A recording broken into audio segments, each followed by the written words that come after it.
Towards a New Socialism. Section. Encoding property rights. Since any form of property right is a small finite set of relations, the set of all possible property rights can be exhaustively enumerated. Our four defining property relations can be considered to form 16 different sets of property relations, and thus form 16 forms of property right.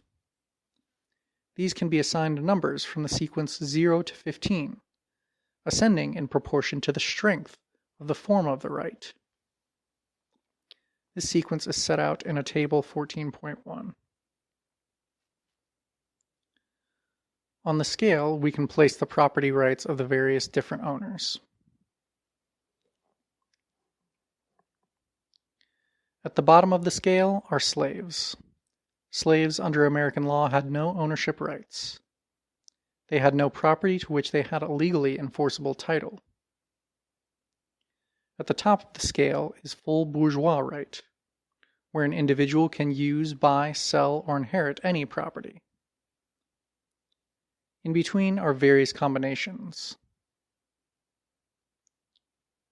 A Soviet collective farm prior to perestroika had the use of land, but was not entitled to trade in land, and a fortiori could not inherit it.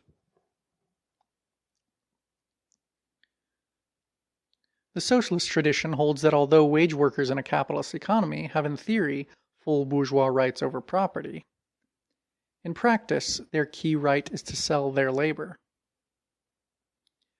They are unable to use this labor effectively themselves, since they do not own capital equipment. They are thus in position 2 on the scale.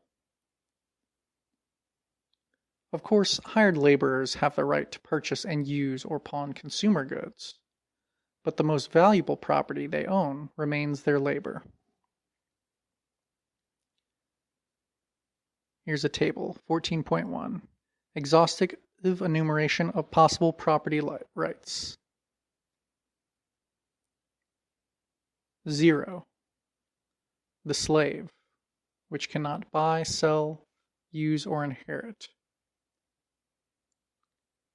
A collective farm and land. You can use, but not do anything else. A hired worker and labor. They can sell, but not do anything else. And there are different stages of whether they can use or inherit.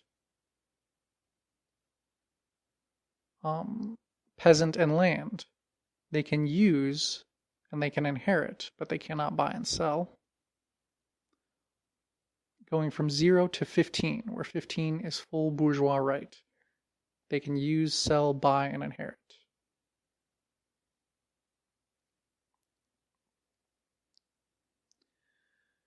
Capitalist firms use, buy, and sell all sorts of property, but do not have much use for rights of inheritance.